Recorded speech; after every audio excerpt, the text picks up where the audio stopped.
ഇനി ഇതിൻ്റെ എഞ്ചിൻ്റെ കാര്യം പറഞ്ഞു കഴിഞ്ഞാൽ ഇതുപോലുള്ള ഹൈവേയിൽ ഇത് പെർഫോം ചെയ്യുന്നത്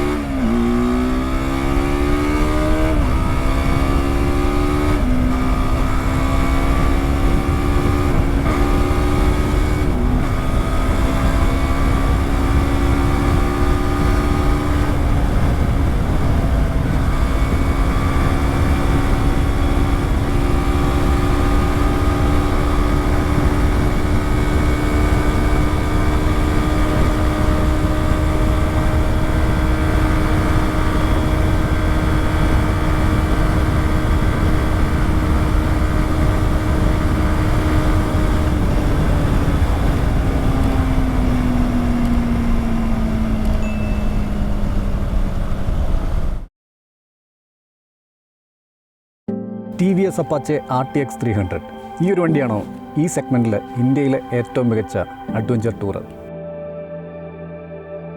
എന്തുകൊണ്ട് ഈ ഒരു വണ്ടി ആളുകൾ വാങ്ങണം? ഇതിൻ്റെ ഏറ്റവും വലിയ പ്ലസ് പോയിൻറ്റ്സ് എന്ന് പറയുന്നത് ഇതിൻ്റെ പ്രൈസും ലുക്സുമാണ്. അതാണ് ഒരു കസ്റ്റമർ ഈ ഒരു വണ്ടി വാങ്ങാൻ പ്രേരിപ്പിക്കുന്ന ഏറ്റവും വലിയ ഘടകം എന്ന് പറയുന്നത്.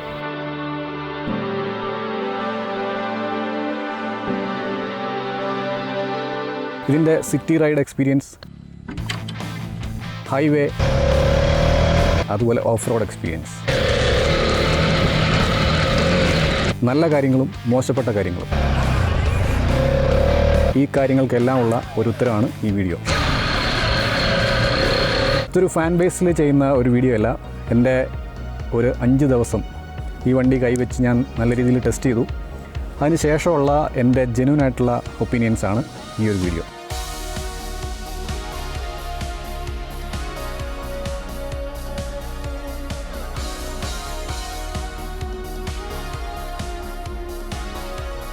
ആദ്യം തന്നെ ഇതിൻ്റെ എർഗണോമിക്സ് നമുക്ക് നോക്കാം.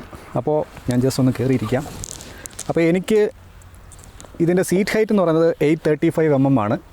എൻ്റെ ഹൈറ്റ് എന്ന് പറയുന്നത് 5.9 ആണ്. എനിക്ക് പ്ലാന്റ് ഔട്ട് ഫുട്ടാണ് വണ്ടിയിലിരിക്കുന്ന സമയത്ത്. ഇത് ഇത്തിരി ചെരിച്ചാണ് വെച്ചിരിക്കുന്നത്. സ്റ്റിൽ 2 കാലും എനിക്ക് നേരെ വണ്ടി വയ്ക്കുമ്പം കറക്റ്റായിട്ട് കുത്താൻ പറ്റുന്നുണ്ട്. 5.9 എന്ന് പറയുന്നത് ഇതിൻ്റെ പെർഫെക്റ്റ് ഒരു ഹൈറ്റാണ്. അപ്പോൾ ഇച്ചിരി ഹൈറ്റ് ഉള്ളവർക്കാണ് ഇത് വളരെ ഈസി ആയിട്ട് ഹാൻഡിൽ ചെയ്യാൻ പറ്റുന്നത്.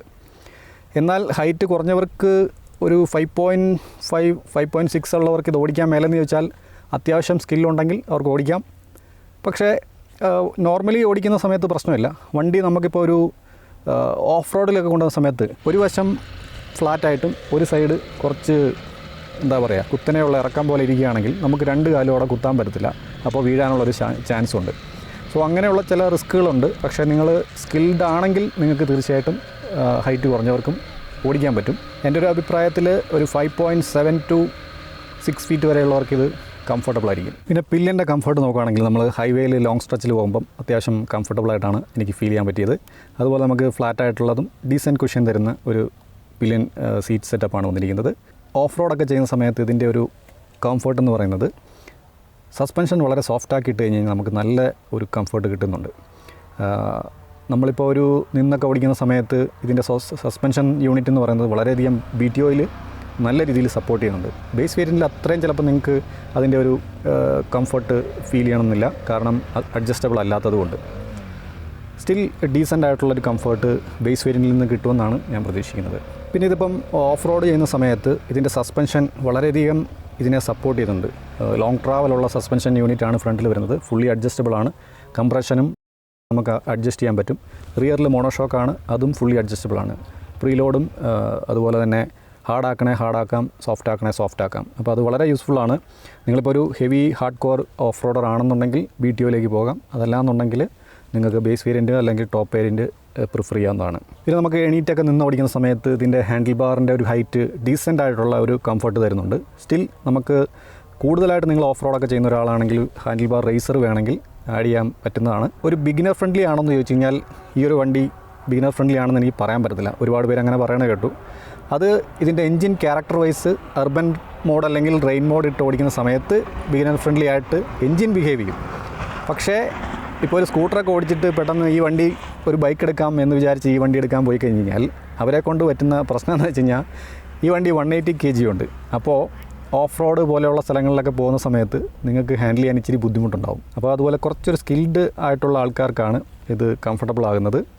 ഒരു 150cc അല്ല 200cc ഓടിച്ച് പരിചയമുള്ളവർക്ക് കുഴപ്പമില്ല. ഇപ്പം നിന്നൊക്കെ ഓടിക്കണമെങ്കിൽ അത് ബിഗിനർ ഫ്രണ്ട്ലി ആണോ എന്ന് ചോദിച്ചു കഴിഞ്ഞാൽ അത്രത്തോളം ബിഗിനർ ഫ്രണ്ട്ലി ആകാമെന്ന് പറയാൻ പറ്റില്ല. അത് നമുക്ക് കുറച്ച് പ്രാക്ടീസ് വേണം.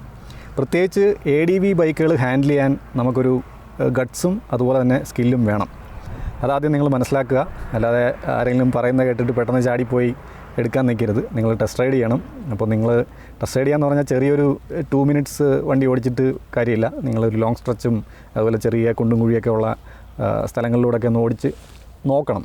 എന്നാൽ മാത്രമേ ഇതിൻ്റെ ഫീല് നമുക്കറിയാൻ പറ്റുള്ളൂ, നിങ്ങൾക്ക് അത് കംഫർട്ടബിൾ ആയിരിക്കുമോ ഇല്ലയോ എന്നുള്ളത്. പിന്നെ ഇതിൻ്റെ റാലി മോഡെന്ന് പറയുന്നത് ഒരു പ്രത്യേക രീതിയിലാണ് വർക്കാവുന്നത്. എന്ന് വെച്ച് കഴിഞ്ഞാൽ കുറച്ച് RPM റേസായി നിൽക്കുന്ന ഒരു സെറ്റപ്പിലാണ്.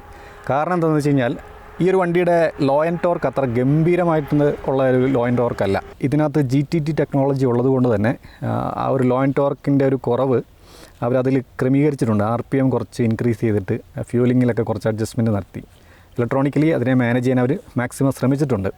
അതുകൊണ്ട് നമുക്ക് ഓഫ് റോഡ് ചെയ്യുന്ന സമയത്ത് RPM കുറച്ച് ഇൻക്രീസ് ആയി നിൽക്കുന്നത് പോലെ ഫീൽ ചെയ്യും. ത്രോട്ടിൽ കുറച്ച് പുള്ളി ചെയ്ത് പിടിച്ചിട്ട് തന്നെ വേണം ഓഫ് റോഡ് ചെയ്യാനായിട്ട്. അപ്പം അത് ഇലക്ട്രോണിക്കലി അവർക്ക് അഡ്ജസ്റ്റ് ചെയ്യാൻ പറ്റുന്നതിന് മാക്സിമം അവർ നൽകിയിട്ടുണ്ട്. എന്നാൽ ഒരു ഹെവി അല്ലെങ്കിൽ ഒരു പക്ക അഡ്വഞ്ചർ ബൈക്കിൻ്റേതായ ലോ ആൻഡ് ടോർക്കിനുണ്ടോയെന്ന് ചോദിച്ചാൽ ഇല്ലെന്നേ എനിക്ക് പറയാൻ പറ്റുള്ളൂ. സ്റ്റിൽ നമുക്ക് മാനേജബിൾ ആണ്. പിന്നെ എടുത്തു പറയേണ്ട ഒരു കാര്യമുണ്ട്, ഇതിൻ്റെ സസ്പെൻഷൻ എത്രത്തോളം അടിപൊളിയാണെന്ന് ചോദിച്ചു കഴിഞ്ഞാൽ നമ്മൾ ഹൈവേയിലൊക്കെ പോകുന്ന സമയത്ത് ഈ ക്രോസ് ബാറുകൾ വരുന്നില്ലേ, അതായത് വെള്ളക്കടലിൽ കടകടാന്ന് പറഞ്ഞിട്ട് ടയർ കയറുമ്പോൾ അടിക്കുന്ന ഒരു സംഭവം. അപ്പോൾ ആ ഒരു സാധനത്തെ കയറുന്ന സമയത്ത് സാധാരണ വണ്ടികളൊക്കെ നല്ല രീതിയിൽ തെറിക്കും. പക്ഷേ ഈ വണ്ടി അതിലെ കയറിയെന്ന് അറിയത്തും കൂടെ ഇല്ല, അത്ര സോഫ്റ്റാണ് ഈ വണ്ടിയുടെ സസ്പെൻഷൻ എന്ന് പറയുന്നത്. അടിപൊളിയാണ്. ഞാൻ വളരെ ഇമ്പ്രസ്ഡായി. അത് വളരെ ആശ്ചര്യകരമായിട്ടുള്ളൊരു കാര്യമായിട്ട് എനിക്ക് തോന്നി.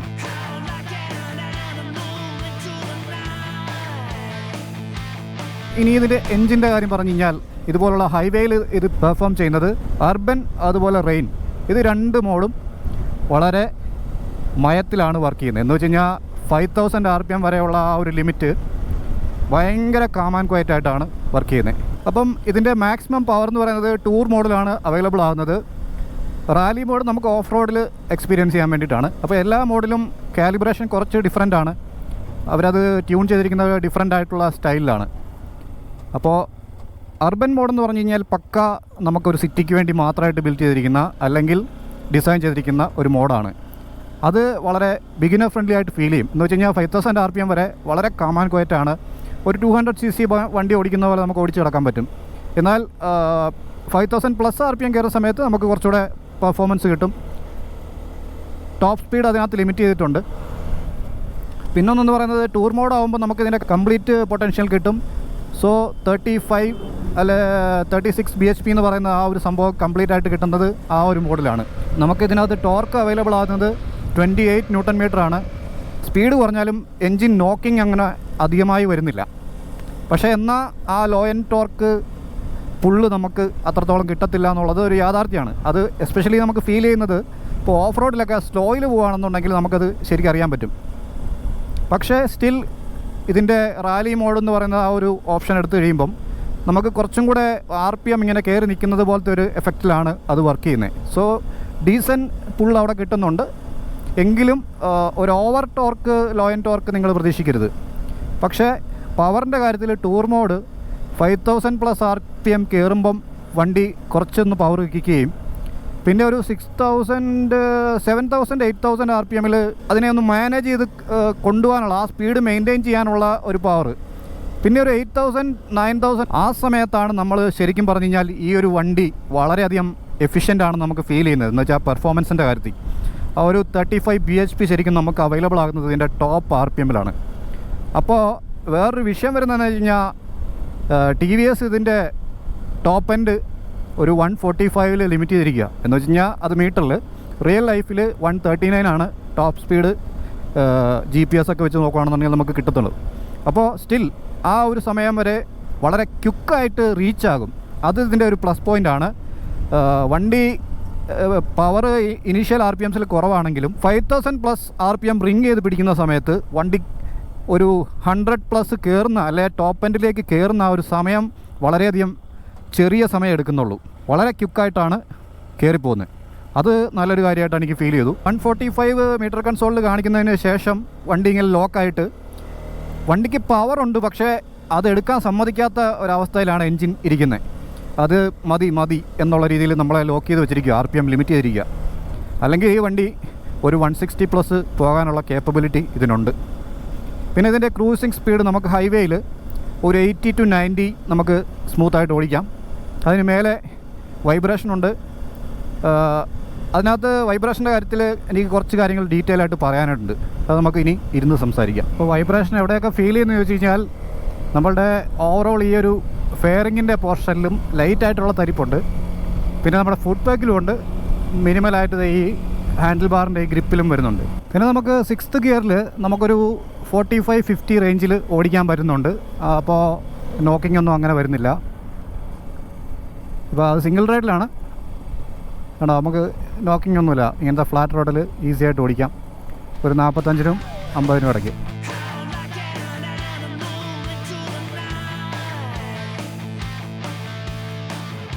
ഇനി ടൂറിങ്ങിൻ്റെ ഒരു കേപ്പബിലിറ്റി നോക്കുകയാണെങ്കിൽ, ടൂറിങ്ങിന് വളരെയധികം കേപ്പബിളാണ് ഈ വണ്ടി. എന്ന് വെച്ച് കഴിഞ്ഞാൽ വണ്ടിയുടെ എൻജിൻ നമുക്ക് റിലാക്സ്ഡ് ആയിട്ട് ഓടിക്കാം. നമുക്കൊരു ക്രൂസിങ് സ്പീഡ് നോക്കുകയാണെന്നുണ്ടെങ്കിൽ ഒരു 80 to 90 സിമ്പിളായിട്ട് നമുക്ക് ക്രൂസ് ചെയ്യാൻ പറ്റും. അതിന് മേലെ ഈ വണ്ടി പുഷ് ചെയ്യാൻ പറ്റും. കാരണം ഇതിൻ്റെ എൻജിൻ RPM ഒരു 8000-9000 RPMലേക്ക് കയറുമ്പം ഭയങ്കരമായ പവർ പ്രൊഡ്യൂസ് ചെയ്യുന്നതായിട്ട് നമുക്ക് ഫീൽ ചെയ്യും. പക്ഷേ വിൻസ്ക്രീൻ എന്ന് പറയുന്ന സാധനം നമുക്ക് 80+ പോകുന്ന സമയത്ത്, അല്ലെങ്കിൽ ഒരു 90+ പോകുന്ന സമയത്ത് വിൻ ബഫറ്റിംഗ് എന്ന് പറഞ്ഞ ഒരു പ്രശ്നം ഉണ്ടാക്കുന്നുണ്ട്. എന്ന് വെച്ച് കഴിഞ്ഞാൽ ഇത് വിൻ ബ്ലാസ്റ്റ് ഇതിലേക്ക് അടിച്ചിട്ട് നമ്മളുടെ കറക്റ്റ് ഹെൽമെറ്റിൻ്റെ മേലേക്കാണ് അടിക്കുന്നത്. ആ ഒരു കാറ്റ് ഒരു പർട്ടിക്കുലർ പോയിന്റിൽ അടിച്ചിട്ട് ഇങ്ങോട്ട് റിഫ്ലക്റ്റ് ചെയ്യുമ്പം ഹെൽമെറ്റ് നല്ല രീതിയിൽ വൈബ്രേറ്റ് ചെയ്യുന്നുണ്ട്. നമുക്ക് തല പെട്ടെന്ന് പെരുക്കും. അങ്ങനെയുള്ള കുറച്ച് പ്രശ്നങ്ങൾ എനിക്ക് ഫീൽ ചെയ്തു. അപ്പോൾ അത് വളരെയധികം അരോചകം ഉണ്ടാക്കുന്ന ഒരു കാര്യമായിട്ട് തോന്നി. നമ്മുടെ ആ ഒരു ടൂറിങ് മൈൻഡ് പെട്ടെന്ന് ചേഞ്ച് ആവും. നമുക്ക് വല്ലാത്തൊരു തലവേദന എന്തൊക്കെ പോലെ ഫീൽ ചെയ്യും, അസ്വസ്ഥത. അപ്പോൾ അത് തീർച്ചയായിട്ടും നിങ്ങൾക്ക് ഒന്നെങ്കിൽ ഇതിനൊരു എക്സ്റ്റൻഷൻ വയ്ക്കുക, അല്ലെങ്കിൽ ഒരു ആഫ്റ്റർ മാർക്കറ്റ് വിൻസ്ക്രീൻ ബെറ്ററായിട്ടുള്ള ഹൈറ്റുള്ളത് വാങ്ങിച്ച് വെക്കുന്നത് നന്നായിരിക്കും. ഇനി അതല്ലാന്നുണ്ടെങ്കിൽ TVS ചെയ്യേണ്ടി വരുന്ന ഒരു കാര്യം എന്ന് പറയുന്നത്, ഇവിടെ സ്ട്രെയിറ്റ് ആക്കാതെ കുറച്ച് കേർവ്ഡ് ആയിട്ട് കൊടുത്തിട്ടെങ്കിൽ വിൻ ബ്ലാസ്റ്റ് ഹിറ്റ് ചെയ്യുന്ന സമയത്ത് അതിൽ തട്ടി ഒരു ഹെൽമെറ്റിൻ്റെ മണ്ടയ്ക്ക് പോകുന്ന ഒരു സെറ്റപ്പിലോട്ട് അതിനെ കൊടുക്കാമായിരുന്നു. RR13-ലേക്ക് വിൻസ്ക്രീൻ എന്ന് പറയുന്നത് അടിപൊളിയായിരുന്നു. അപ്പോൾ എന്തുകൊണ്ട് ഇത് അങ്ങനെ ചെയ്തു എന്ന് എനിക്കറിയത്തില്ല. എന്തായിരുന്നാലും അത് വളരെ അരോചകമായിട്ടുള്ളൊരു കാര്യമാണ്. അപ്പം ലോങ് ട്രാവൽ ടൂറിങ്ങിൻ്റെ ഒരു പെർസ്പെക്റ്റീവ് നോക്കുകയാണെങ്കിൽ വളരെ കംഫർട്ടബിളാണ്. ഈ ഒറ്റ പ്രശ്നം ഒഴിച്ച് കഴിഞ്ഞാൽ സസ്പെൻഷൻ നമ്മളെ സപ്പോർട്ട് ചെയ്യുന്നുണ്ട്, സീറ്റിൻ്റെ ഒരു സെറ്റപ്പ് നമ്മളെ സപ്പോർട്ട് ചെയ്യുന്നുണ്ട്. അപ്പോൾ ഇനി നമുക്ക് ലോങ് ട്രാവലിൽ നമുക്ക് സീറ്റിൻ്റെ ഒരു ഹാർഡ് സെറ്റപ്പാണ് സീറ്റിൻ്റെ ഒരു കുഷ്യൻ എന്ന് പറയുന്നത്. സോ നമുക്കിനി ഇൻ കേസ് ലൈറ്റായിട്ട് ചെറിയ പെയിനൊക്കെ പുറകിലെടുക്കും. അപ്പോൾ ആ സമയത്ത് നമുക്ക് എണീറ്റ് കുറച്ച് നേരം നിന്നിട്ട് ഓടിക്കുകയാണെന്നുണ്ടെങ്കിൽ അത്രത്തോളം ഒന്ന് റിലാക്സ് ആയി കഴിയുമ്പോൾ വീണ്ടും നമുക്ക് റൈഡ് ചെയ്ത് പോകാൻ പറ്റും. മാനേജബിളാണ്. സോ എന്തായാലും ടൂറിങ്ങിന് ഇത് അടിപൊളിയാണ് വണ്ടി. പിന്നെ സിറ്റിയിൽ നമ്മൾ ഓടിക്കുന്ന സമയത്ത് ഇതിൻ്റെ എൻജിൻ്റെ കാര്യം പറഞ്ഞു കഴിഞ്ഞാൽ ഹീറ്റ് മാനേജ്മെൻറ്റ് എന്ന് പറയുന്നത് അവർ നല്ല രീതിയിൽ ചെയ്യാൻ ശ്രമിച്ചിട്ടുണ്ട്. പ്രത്യേകിച്ച് അവർ ഫ്രണ്ടിൽ ഒരു പൈപ്പ് പോലത്തെ ഒരു സെറ്റപ്പ് കൊടുത്തിട്ടുണ്ട്, വരുന്ന ഹീറ്റിനെ അടിയിലേക്ക് കളയാൻ വേണ്ടിയിട്ട്. അപ്പോൾ അതൊക്കെ വളരെ ഇന്നോവേറ്റീവ് ആയിട്ടുള്ളൊരു സംഭവമായിട്ട് എനിക്ക് തോന്നി. പിന്നെ ഇതിൻ്റെ ഒരു ഫെയറിങ് നമ്മുടെ ഈ താഴ്ഭാഗം വരെ എൻജിൻ മൊത്തത്തിൽ കവറാവുന്ന രീതിയിലാണ് വലിയൊരു ഫെയറിംഗ് ആണ് കൊടുത്തിരിക്കുന്നത്. സോ കാലിലേക്ക് അത്രയും അങ്ങ് ഹീറ്റ് അടിക്കുന്നില്ല. വണ്ടി ഹീറ്റാവുന്നുണ്ട്. ഒരു 110 ഡിഗ്രി വരെ ഞാൻ ഡെഡ് ട്രാഫിക്കിൽ ഓടിച്ച സമയത്ത് ഞാനിതിൽ ടെമ്പറേച്ചർ കണ്ടു. അപ്പോൾ ആ സമയത്ത് ചെറുതായിട്ട് നമുക്കൊരു ഹീറ്റ് ഈ തുടയുടെ ഭാഗത്തു നിന്ന് താഴോട്ട് അടിക്കുന്ന പോലെ തോന്നിയിട്ടുണ്ട്. സ്റ്റിൽ അത് വണ്ടി ഒന്ന് മൂവായി കുറച്ച് കഴിയുമ്പം ഓക്കെ ആവും. മാനേജബിളാണ്. ഒരു 300 cc നോർമലായിട്ട് വരുന്ന ഒരു ഹീറ്റേ എനിക്ക് തോന്നിയുള്ളൂ. എന്നാലും ഒരു മാക്സിമം അത് കവർ ചെയ്തിരിക്കുന്നതുകൊണ്ട് ഒക്കെ കുറച്ച് മാനേജബിളായിട്ട് ഫീൽ ചെയ്യുന്നുണ്ട്. ഇനി ഇതിൻ്റെ ബ്രേക്സിൻ്റെ കാര്യം പറഞ്ഞു കഴിഞ്ഞാൽ സ്വിച്ചബിൾ ABS വരുന്നുണ്ട് rally model. Urban model decent ആയിട്ടുള്ളൊരു ബൈറ്റാണ് കിട്ടുന്നത്. റെയിൻ മോഡൽ വളരെ സെൻസിറ്റീവാണ്. കാരണം ഗ്രാജുവലായിട്ടുള്ള രീതിക്കാണ് ബ്രേക്ക് പിടിക്കുമ്പോൾ നിൽക്കുന്നത്.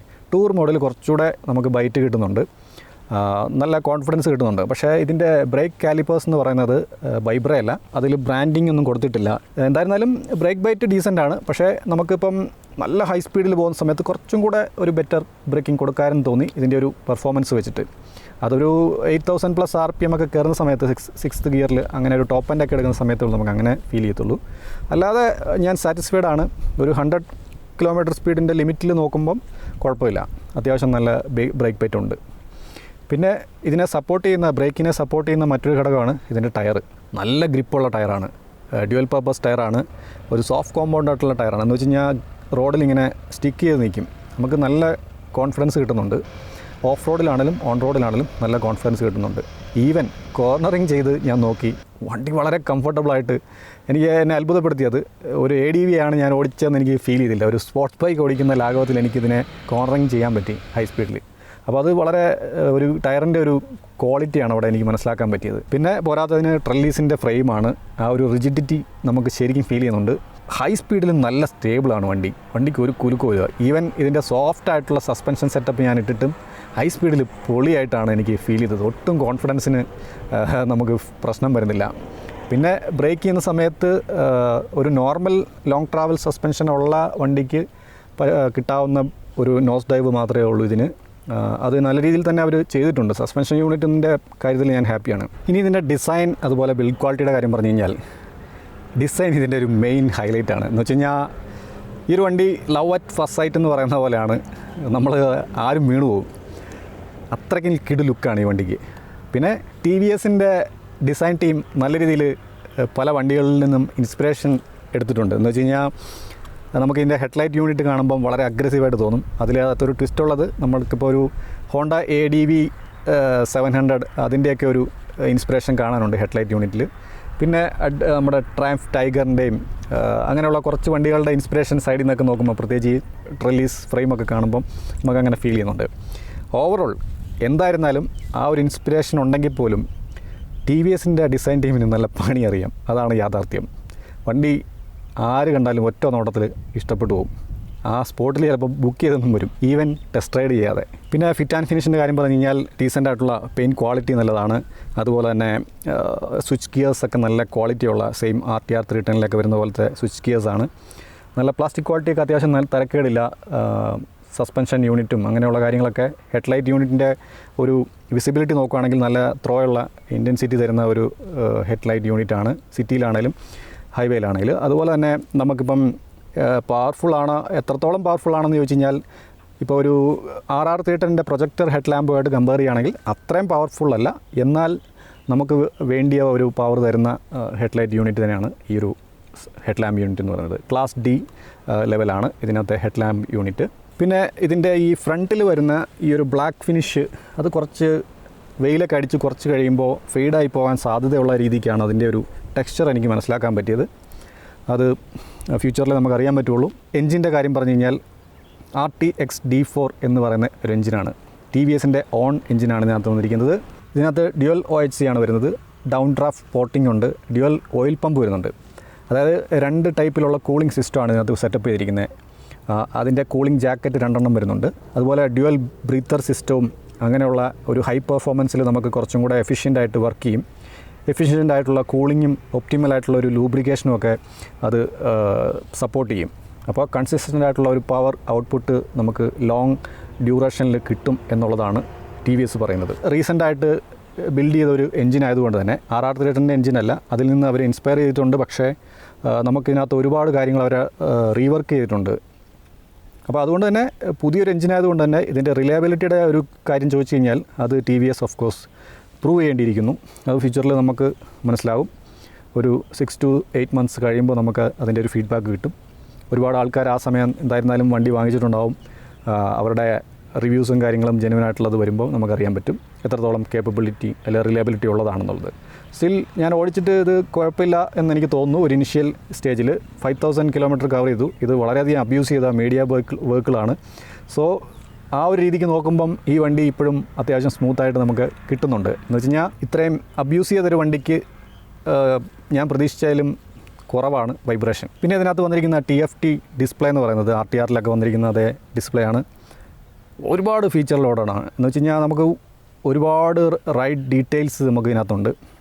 റൈഡ് മോഡ്സ് ഉണ്ട്, 4 riding modes, traction control of ചെയ്യാനും ഓൺ ചെയ്യാനും, ക്വിക്ക് ഷിഫ്റ്ററിൻ്റെ സംഭവം ഓഫ് ചെയ്യാനും ഓൺ ചെയ്യാനും, ട്രിപ്പ് ഡീറ്റെയിൽസ്, അങ്ങനെ ഒരുപാട് കാര്യങ്ങൾ കൊടുക്കുന്നുണ്ട്. അപ്പോൾ അതൊക്കെ അഡ്വാൻസ്ഡാണ്, ഒരുപാട് അഡ്വാൻസ്ഡാണ്, ഫീച്ചർ ലോഡഡാണ് TFT ഡിസ്പ്ലേ എന്ന് പറയുന്നത്. പിന്നെ ബ്ലൂടൂത്ത് കണക്ടിവിറ്റി, അതുപോലെ മാപ്പ് മിററിങ് ചെയ്യാൻ പറ്റും. ഗോപ്രോയുടെ കണക്ടിവിറ്റി വരെയും നമുക്ക് ഇതിനകത്ത് പെയർ ചെയ്ത് യൂസ് ചെയ്യാൻ പറ്റും. അപ്പോൾ അതൊക്കെ ഒരുപാട് അഡ്വാൻസ്ഡാണ്.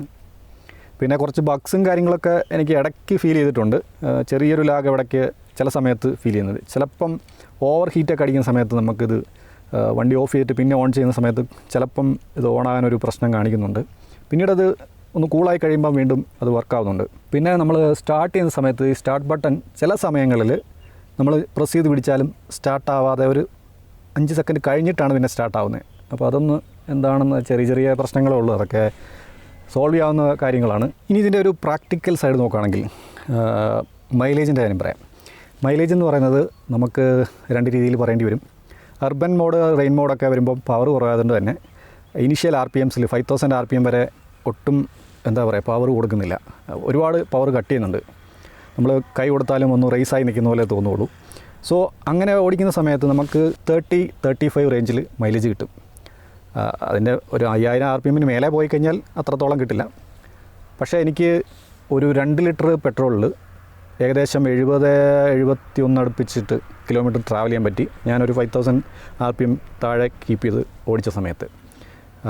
അപ്പോൾ അതൊരു ഡീസൻ്റ് ആയിട്ടുള്ള മൈലേജാണ്. ഡീസൻ്റ് എന്നല്ല, നല്ല മൈലേജ് തന്നെയാണ് ഒരു 300cc വണ്ടി നോക്കുമ്പോൾ.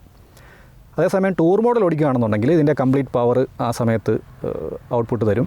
അപ്പോൾ അതുകൊണ്ട് തന്നെ നമ്മളിപ്പോൾ പൊളിച്ചൊക്കെ ഓടിക്കുകയാണെങ്കിൽ അത്രയും മൈലേജ് കിട്ടത്തില്ല. ഒരു 30 റേഞ്ചിലൊക്കെ കിട്ടാൻ ചാൻസ് ഉള്ളൂ. അപ്പോൾ ഞാൻ ഓടിച്ച സമയത്ത് എനിക്ക് കിട്ടിയ മൈലേജ് എന്ന് പറയുന്നത് 27-28 റേഞ്ചിലാണ്. അപ്പോൾ അത് ഇടയ്ക്ക് ഞാൻ പൊളിച്ച് ഓടിക്കുന്നുണ്ട്, ഇടയ്ക്ക് ഞാൻ കാമായിട്ട് ഓടിക്കുന്നുണ്ട്. അപ്പോൾ നിങ്ങൾ ഹൈവേയിൽ ഇപ്പം മാക്സിമം മൈലേജ് കിട്ടണമെന്നുണ്ടെങ്കിൽ നിങ്ങളൊരു 5000 RPM താഴെ തന്നെ എപ്പോഴും കീപ്പ് ചെയ്ത് ഓടിക്കണം. എസ്പെഷ്യലി നമ്മൾക്കിപ്പോൾ ഇതിൻ്റെ ക്രൂസ് കൺട്രോൾ സെറ്റപ്പ് ചെയ്തിട്ട് ഓടിക്കുകയാണെങ്കിൽ നിങ്ങൾക്ക് ഇതിൻ്റെ മാക്സിമം മൈലേജ് കിട്ടും. ഒരു 35-38 വരെയൊക്കെ കിട്ടാനും ചാൻസ് ഉണ്ട്. അത് അത്രയും ഡീസൻ്റായിട്ട് നിങ്ങൾ ഓടിക്കണം. സ്റ്റിൽ ഒരു ബാലൻസ്ഡ് ആയിട്ടുള്ള ഒരു ഓവറോൾ മൈലേജ് ഫിഗർ നോക്കുകയാണെന്നുണ്ടെങ്കിൽ നമുക്കൊരു 30-32 ആണ് ഇതിൻ്റെ ഒരു മൈലേജ് പ്രോപ്പറായിട്ട് പറയുകയാണെങ്കിൽ. അതേസമയം നമുക്കിപ്പോൾ ഒരു ഫസ്റ്റ് സർവീസിന് മുമ്പേ ഒക്കെ ഒരു 25-27 ഒക്കെ കിട്ടാൻ ചാൻസ് ഉള്ളൂ. പിന്നീട് നമ്മൾ സർവീസ് ചെയ്തതിന് ശേഷം ഒരു 28+ അങ്ങോട്ട് പിന്നെ നമ്മൾ ഓടിക്കുന്നത് പോലെ ബെറ്റർ ആവും മൈലേജ്. ഇനി ഇതിൻ്റെ മെയിൻ്റനൻസിൻ്റെ കാര്യം പറഞ്ഞു കഴിഞ്ഞാൽ നമുക്ക് ആദ്യത്തെ 750 മുതൽ 1000 കിലോമീറ്ററിലാണ് ഫസ്റ്റ് സർവീസ് വരുന്നത്. പിന്നെ എല്ലാ 7500 കിലോമീറ്റർ കൂടുമ്പോഴാണ്. കുറച്ചൊരു ലോങ് ഇൻ്റർവെൽസാണ്. ഫസ്റ്റ് സർവീസിന് നമുക്ക് ഏകദേശം ഒരു 2500 രൂപ അടുപ്പിച്ചിട്ട് കോസ്റ്റ് വരും. അതിനകത്ത് മെയിനായിട്ട് വരുന്നത് ഓയിലിൻ്റെ ചേഞ്ചാണ്. എന്ന് വെച്ച് കഴിഞ്ഞാൽ 1.5 ലിറ്റർ കറക്റ്റായിട്ട് ഓയിൽ ഒഴിക്കണം. അതിന് ഏകദേശം ഒരു 1800 സംതിങ് വരുന്നുണ്ട്. അപ്പം അത് യൂസർ മാനുവലിൽ കൊടുത്തിട്ടുണ്ട്. അപ്പോൾ അങ്ങനെയുള്ള കാര്യങ്ങൾ നിങ്ങൾ ശ്രദ്ധിക്കണം. സർവീസ് ചെയ്യുന്ന സമയത്ത് കറക്റ്റ് 1.5 ലിറ്റർ പക്കയായിട്ട് ഇതിനകത്ത് ഒഴിക്കണം. മെയിനായിട്ട് അതാണ് അതിൻ്റെ കോസ്റ്റ് വരുന്നത്. കോസ്റ്റ് ഒരു 300cc നോക്കുമ്പം തെറ്റില്ലാത്തൊരു കോസ്റ്റാണ് 2500 എന്ന് പറയുന്നത്. പിന്നെ പാർട്സും കാര്യങ്ങളും മാറ്റേണ്ടി വരികയാണെങ്കിൽ നമുക്ക് നല്ല രീതിയിൽ സ്പെയർ പാർട്സിന് നല്ല വിലയാണ്. അത് പ്രത്യേകിച്ച് ഞാൻ RR310ൻ്റെ സ്പെയർ പാർട്സിൻ്റെ ഒരു എത്രത്തോളം വിലയുണ്ടെന്നുള്ള കാര്യങ്ങൾ ഫുൾ ഡീറ്റെയിൽ ഞാൻ പണ്ടൊരു റിവ്യൂ ചെയ്തിട്ടുണ്ട്. അത് കണ്ടു കഴിഞ്ഞാൽ നിങ്ങൾക്ക് മനസ്സിലാവും TVSൻ്റെ 300cc വരുന്ന വണ്ടികളുടെ സ്പെയർ പാർട്സിൻ്റെ വില. ഓഫ് കോഴ്സ് സർവീസ്, TVSൻ്റെ സർവീസിൻ്റെ കാര്യത്തിൽ ഞാൻ അത്ര ഹാപ്പിയല്ല. ഞാനൊരു RR310 ഓണർ ആയിരുന്നതുകൊണ്ട് പല സർവീസ് സെൻറ്ററുകൾ ഞാൻ ടെസ്റ്റ് ചെയ്ത് നോക്കിയിട്ടുണ്ടായിരുന്നു. അപ്പോൾ അതിലൊക്കെ ഞാൻ അത്ര ഹാപ്പി അല്ലായിരുന്നു. സോ സർവീസിൻ്റെ കാര്യത്തിൽ പൊതുവേ ഉള്ള ഒരു സംസാരം TVSൻ്റെ സർവീസ് ഇമ്പ്രൂവ് ചെയ്യാനുണ്ട്. എസ്പെഷ്യലി TVSനോട് എനിക്ക് പറയാനുള്ളത്, നിങ്ങൾ ഒരുപാട് നല്ല കിടിലം വണ്ടികൾ ഉണ്ടാക്കുന്നുണ്ട്, പ്രൊഡക്റ്റുകൾ എക്സ്ട്രാ ഓർഡിനറി ആയിട്ട് നിങ്ങൾ ചെയ്യുന്നുണ്ട്. പക്ഷേ ആഫ്റ്റർ സെയിൽസ് എന്ന് പറയുന്നൊരു സംഭവം സർവീസും കൂടെ നിങ്ങൾ പ്രോപ്പറായിട്ട് കൊടുത്തു കഴിഞ്ഞാൽ TVS എന്ന് പറയുന്ന ഒരു ബ്രാൻഡിൻ്റെ വാല്യൂ എന്ന് പറയുന്നത് വളരെയധികം പീക്കിലേക്ക് പോകും. ഷുവറായിട്ടുള്ള കാര്യമാണ്. Please note this. അപ്പോൾ TVS തീർച്ചയായിട്ടും സർവീസിങ്ങിൻ്റെ കാര്യത്തിൽ പ്രോപ്പറായിട്ടുള്ള ട്രെയിനിങ് അവർക്ക് കൊടുത്ത് സർവീസ് ക്വാളിറ്റി ഇമ്പ്രൂവ് ചെയ്യേണ്ടിയിരിക്കുന്നു എന്നുള്ളൊരു കാര്യം ഞാനിതിലൂടെ അറിയിക്കുകയാണ്. പിന്നെ ചില കാര്യങ്ങൾ നമ്മൾ വെട്ടി തുറന്ന് പറയുന്നതുകൊണ്ട് പൊതുവേ ബ്രാൻഡുകൾ നമ്മളെ ബാൻ ചെയ്യാൻ സാധ്യതയുണ്ട്. പല ബ്രാൻഡുകൾ അങ്ങനെ ബാൻ ചെയ്തിട്ടുണ്ട്. സോ അത് പ്രശ്നമല്ല. എനിവേ നമുക്ക് ഹോണസ്റ്റ് ആയിട്ടുള്ളൊരു ഒപ്പീനിയൻ പറയേണ്ടി വരുമ്പം തീർച്ചയായിട്ടും അതൊക്കെ പറയേണ്ടി വരും. സോ അങ്ങനെ നമ്മളെ ഇൻക്ലൂഡ് ചെയ്യാൻ പറ്റുന്ന ബ്രാൻഡ് ഉണ്ടെങ്കിൽ ഇൻക്ലൂഡ് ചെയ്യട്ടെ. പിന്നെ ഇതിൻ്റെ ഓൺ റോഡ് പ്രൈസിൻ്റെ കാര്യം പറഞ്ഞു കഴിഞ്ഞാൽ 3 വേരിയൻ്റ് ഉണ്ട്. ബേസ് വേരിയൻ്റെ price on road price Kerala 2.48 lakhs ആണ്. അപ്പോൾ ഏകദേശം ചെറിയ വേരിയേഷൻ അങ്ങോട്ടും ഇങ്ങോട്ടും വരും. പിന്നെ നമുക്ക് ഇതിൻ്റെ ടോപ്പ് എൻഡ് മോഡലിൻ്റെ പ്രൈസ് എന്ന് പറയുന്നത് 2.75 lakhs ആണ്. BTO വെർഷൻ്റെ പ്രൈസ് എന്ന് പറയുന്നത് 3.15 പ്ലസ് വരുന്നുണ്ട്. അത് ഡിപ്പെൻസ് ഓൺ നമ്മുടെ ആക്സസറീസിൻ്റെ കാര്യങ്ങൾ കൂട്ടുകയും കുറയ്ക്കുകയും ചെയ്യുമ്പം ഉള്ള വ്യത്യാസമാണ്. എന്തായിരുന്നാലും ബേസ് വേരിയൻ്റെ പ്രൈസ് എന്ന് പറയുന്നത് പക്ക വാല്യൂ ഫോർ മണിയാണ്. അതിനകത്തൊന്നും ആലോചിക്കാനില്ല. ഇത്രയും ഫീച്ചർ ലോഡഡ് ആയിട്ടുള്ളൊരു വണ്ടിക്ക് 2.5 ലക്ഷത്തിൽ തരിക എന്ന് പറഞ്ഞാൽ ചില്ലറ കളിയാണോ? ഒരു രക്ഷയില്ല. ടി വി എസ് ആ കാര്യത്തിൽ പൊളിച്ചു. ഇനി ഇതിൻ്റെ ഒരു പ്രോസും കോൺസും, അതായത് ഇതിൻ്റെ നല്ല വശങ്ങളും അതുപോലെ ഇമ്പ്രൂവ്മെൻറ്റ്സ് എന്തൊക്കെയുണ്ടെന്നുള്ളത് ഞാൻ പറയാം. ആദ്യം പറയേണ്ട കാര്യം എന്ന് പറയുന്നത് ഈ വണ്ടിയുടെ ലുക്കാണ്. ഒരു രക്ഷയില്ലാത്ത ഭീകര ലുക്ക് തരുന്നുണ്ട്. പിന്നെ ഏറ്റവും പ്രധാനപ്പെട്ട ഒരു കാര്യം price. Value for money, affordable ആയിട്ടുള്ള പ്രൈസ്. ഒരു രക്ഷയില്ലാത്ത പ്രൈസിംഗ് ആണ് കൊടുത്തിരിക്കുന്നത്. പിന്നെ ഇലക്ട്രോണിക്കലി ഇതിൻ്റെ ഫീച്ചേഴ്സ് നോക്കുകയാണെങ്കിൽ loaded features, quick shifter, traction control, ഒരുപാട് കാര്യം എണ്ണിയാൽ തീരത്തില്ല. അപ്പോൾ അതൊക്കെ ഒരുപാട് അഡ്വാൻസ്ഡ് ആയിട്ട് ചെയ്തിട്ടുണ്ട്. ഇതിൻ്റെ സസ്പെൻഷൻ്റെ ക്വാളിറ്റി അടിപൊളിയാണ്. പിന്നെ സ്റ്റെബിലിറ്റി കിടിലുമാണ്. നല്ല മൈലേജ് ഉണ്ട്. പിന്നെ മിറർ വിസിബിലിറ്റി അടിപൊളിയാണ്. അതൊക്കെ ഇതിൻ്റെ ഒരു വലിയ ഈ വണ്ടിയെ സപ്പോർട്ട് ചെയ്യുന്ന കുറേ കാര്യങ്ങളാണ്. നമുക്ക് റൈഡ് മോഡ്സ് ഉള്ളത് വലിയ അനുഗ്രഹമാണ്. പിന്നെ ഇതിൻ്റെ ഒരു കുറച്ച് ഇമ്പ്രൂവ്മെൻറ്റ്സിൻ്റെ കാര്യം പറഞ്ഞു കഴിഞ്ഞാൽ പ്രധാനമായിട്ട് എനിക്ക് പറയേണ്ടത് ഇതിൻ്റെ വിൻഡ് ബഫറ്റിംഗ് പ്രോബ്ലം ഒന്ന് സോൾവ് ചെയ്താൽ നന്നായിരിക്കും. അത് അരോചകമായിട്ട് തന്നെയാണ് എനിക്ക് പറയാനായിട്ടുള്ളത്. പിന്നെ 5000 RPM കഴിയുമ്പോൾ ഉള്ള വൈബ്രേഷൻ ഒന്ന് റെഡ്യൂസ് ചെയ്താൽ നന്നായിരിക്കും. മറ്റൊരു കാര്യം, നമുക്ക് ഈ വണ്ടിയിൽ ചില സമയത്ത് ഒരു ക്രീക്കിംഗ് നോയ്സ് ഫീൽ ചെയ്യുന്നുണ്ട്. എസ്പെഷ്യലി എൻജിൻ വർക്ക് ചെയ്യുന്ന സമയത്ത്, ഐഡലിംഗ് നിൽക്കുന്ന സമയത്തും അടിഭാഗത്ത് എന്തൊക്കെയോ കടന്ന് കുലുങ്ങണ പോലെയൊക്കെ, അല്ലെങ്കിൽ കിലുങ്ങുന്ന പോലത്തെ ഒരു സൗണ്ട് അങ്ങനെ തോന്നുന്നുണ്ട്. പിന്നെ സസ്പെൻഷൻ്റെ ഭാഗത്ത് പൊടിയൊക്കെ കയറുന്ന സമയത്ത് ഒരു ചെറിയ സൗണ്ട് നോയ്സ് പോലെ ഫീൽ ചെയ്യുന്നുണ്ട്. അങ്ങനെയുള്ള കുഞ്ഞു കുഞ്ഞു കാര്യങ്ങളുണ്ട്. പിന്നെ 5000+ RPM കയറുന്ന സമയത്ത് ഇതിൻ്റെ ഫ്രണ്ടിലെ ഈ ഒരു ഫെയറിങ് കുറച്ചൊരു വൈബ്രേറ്റ് ചെയ്യുന്ന പോലെ ഫീൽ ചെയ്യുന്നുണ്ട്. അപ്പം അങ്ങനെയുള്ള ചെറിയ ചെറിയ കാര്യങ്ങളുണ്ട്. പിന്നെ സ്പെയർ പാർട്സ് കുറച്ച് കോസ്റ്റ്ലിയാണ്. പിന്നെ സർവീസ് സെൻറ്റർ, അത് ഞാൻ ഓൾറെഡി പറഞ്ഞു. അതിൻ്റെ സർവീസ് കാര്യങ്ങൾ കുറച്ചുകൂടെ ഇമ്പ്രൂവ് ചെയ്യാനായിട്ടുണ്ട്. അതൊക്കെ നിങ്ങളുടെ ചോയ്സാണ്. സോ നിങ്ങൾക്ക് വണ്ടി സർവീസ് ഒന്നൊരു പ്രശ്നമല്ല, വണ്ടിയാണ് ഇമ്പോർട്ടൻ്റ് എന്നുണ്ടെങ്കിൽ അതൊക്കെ നിങ്ങളുടെ പേഴ്സണലി ഡിപ്പെൻഡ്സ് ആയിട്ടുള്ള കാര്യങ്ങളാണ്. ഇനി ഓഫ് റോഡ്, സിറ്റി, ഹൈവേ ഇത് നോക്കുകയാണെന്നുണ്ടെങ്കിൽ സിറ്റിയിൽ ഓടിക്കുന്ന സമയത്ത് അർബൻ മോഡും റെയിൻ മോഡും ഒക്കെ ധാരാളം നമുക്ക് ആവശ്യത്തിനുള്ള ഒരു കമ്പ്യൂട്ടർ പോലെ നമുക്ക് ഓടിക്കാൻ പറ്റും. പിന്നെ ഒരു ഫ്ലിക്കബിലിറ്റി നോക്കുകയാണെന്നുണ്ടെങ്കിൽ അങ്ങനെ വലിയ ഡെഡ് ട്രാഫിക്കിൽ നമുക്ക് ഫ്ലിക്ക് ചെയ്ത് ഓടിക്കൽ ചില പാടാണ്. കാരണം വണ്ടിക്ക് നല്ല ലെങ്ത് ഉണ്ട്, അത്യാവശ്യം വെയിറ്റ് ഉണ്ട്. പിന്നെ ഹാൻഡിൽ ബാറൊക്കെ കുറച്ച് വൈഡാണ്. സോ നമുക്ക് ഒരു കമ്പ്യൂട്ടർ ബൈക്ക് ഓടിക്കുന്ന പോലെ ഒന്നും ഓടിക്കൽ നടക്കത്തില്ല.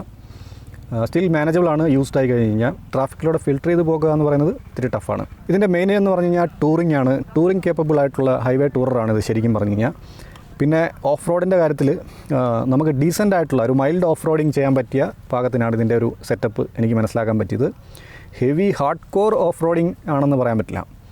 സ്റ്റിൽ നമുക്കൊരു ടൂറിങ് ചെയ്യുന്ന സമയത്ത് നമ്മൾ പോകുന്ന യാത്രയിൽ ആ വഴികളിൽ ഒരു ഓഫ് റോഡ് സെറ്റപ്പാണ് വരുന്നതെങ്കിൽ അതൊക്കെ കവർ ചെയ്ത് മാനേജ് ചെയ്ത് പോകാനായിട്ട് ഈ വണ്ടിക്ക് കേപ്പബിലിറ്റി ഉണ്ട്. ഇപ്പോൾ ഒരു ലഡാക്ക് ട്രിപ്പൊക്കെ അടിക്കാനായിട്ട് സിമ്പിളായിട്ട് പറ്റും. സോ നമുക്കൊരു സ്കില്ലുണ്ടായാൽ മാത്രം മതി. ഇനി എൻ്റെ ഒരു ഫൈനൽ വെർഡിക്റ്റ് പറയുകയാണെങ്കിൽ, ഈ ഒരു വണ്ടി ബിഗിനർ ഫ്രണ്ട്ലി ആണോ എന്ന് ചോദിച്ചു കഴിഞ്ഞാൽ ഒരു 150cc ഓടിച്ച് പരിചയമുള്ള ഒരാൾക്ക് ഓടിക്കാം, കുഴപ്പമില്ല. ഇതിൻ്റെ ഹാൻഡ്ലിങ് കുറച്ചൊരു ടഫാണ് തുടക്കക്കാർക്ക്. സോ അതുകൊണ്ട് ഒരു സ്കൂട്ടർ ഓടിച്ചിട്ടൊക്കെ പെട്ടെന്ന് ഇതിലേക്ക് വരാമെന്ന് പറഞ്ഞാൽ ഇത്തിരി ടഫാണ്. ഒരു ADV ബൈക്ക് ഹാൻഡിൽ ചെയ്യാനുള്ള ഒരു ഗട്ട്സ് നമുക്ക് തീർച്ചയായിട്ടും ഉണ്ടാകണം. ഒരു ചെറിയ സ്കില്ലും ഇമ്പോർട്ടൻ്റ് ആണ്. അപ്പോൾ ഒരു 150 അല്ലെങ്കിൽ 200cc ഒക്കെ മാനേജ് ചെയ്തിട്ടുള്ള ആൾക്കാർക്ക് ഈസി ആയിട്ട് ഈ വണ്ടി ഓടിക്കാം. പിന്നെ പ്രത്യേകിച്ച് ഇതിൻ്റെ എൻജിൻ ക്യാരക്ടർ എന്ന് പറയുന്നത് അർബൻ മോഡും റെയിൻ മോഡും ഒക്കെ വളരെ ബിഗിനർ ഫ്രണ്ട്ലി ആണ്. എൻജിൻ വൈസ് സപ്പോർട്ട് ചെയ്യും. പിന്നെ ടൂർ മോഡ് ഇട്ട് ഓടിക്കേണ്ട ആവശ്യം തുടക്കത്തിൽ വരുന്നില്ല. പിന്നീട് നിങ്ങൾ ഇതിലൊന്ന് മയപ്പെട്ടതിന് ശേഷം, വണ്ടിയായിട്ടൊരു കണക്ഷൻ ഉണ്ടാക്കിയതിന് ശേഷം ടൂർ മോഡും ഓഫ് റോഡിങ് മോഡും ഒക്കെ റാലി മോഡൊക്കെ ഇട്ടിട്ട് ഓടിക്കുകയാണെങ്കിൽ നല്ലത്. എന്താ പറയുക, നമ്മുടെ നാട്ടിലെ റോഡുകൾക്ക് അനുയോജ്യമായിട്ടുള്ള ഒരു അഫോർഡബിൾ റേഞ്ചിൽ നമുക്ക് വാല്യൂ ഫോർ മണി എന്ന് തോന്നുന്ന ഒരു പാക്കേജിലുള്ള ഒരു കിടിലൻ ലുക്സ് തരുന്ന ഒരു അടിപൊളി ADV ടൂറിംഗ് മെഷീനാണിത്. ഒരു ഹാർഡ് കോർ ഓഫ് റോഡറിനേക്കാൾ ഉപരി ഇതൊരു മികച്ച ടൂറിംഗ് മെഷീനായിട്ട് കൺസിഡർ ചെയ്യാനായിട്ടാണ് എനിക്ക് താല്പര്യം. അപ്പോൾ എനിക്ക് മനസ്സിലാക്കാൻ പറ്റിയതും അതുതന്നെയാണ്. അപ്പം ഇത്രയൊക്കെയാണ് ഈ ഒരു വാഹനത്തെപ്പറ്റി എനിക്ക് പറയാനായിട്ടുള്ളത്. അപ്പോൾ നമുക്ക് ഈ വീഡിയോ വൈൻഡപ്പ് ചെയ്യാനുള്ള ടൈമായി. വീഡിയോ യൂസ്ഫുൾ ആയെന്ന് വിചാരിക്കുന്നു. യൂസ്ഫുൾ ആയെങ്കിൽ കട്ട സപ്പോർട്ട് പ്രതീക്ഷിക്കുന്നു. എനിക്ക് പൊട്ടിക്കാനുള്ള എല്ലാ ബട്ടൺസും വീഡിയോയുടെ താഴെ അവിടെ ആയിട്ടുണ്ട്. അത് നിങ്ങളുടെ ഒരു ഇംഗിതം പോലെ ചെയ്തേക്കുക. അപ്പോൾ അടുത്തൊരു കിടു വീഡിയോയുമായി വരുന്നത് വരെ ടേക്ക് കെയർ, ബൈ. ഇല്ല, ഒന്ന് ഹാഫ് ആൻ അവർ ആകട്ടെ.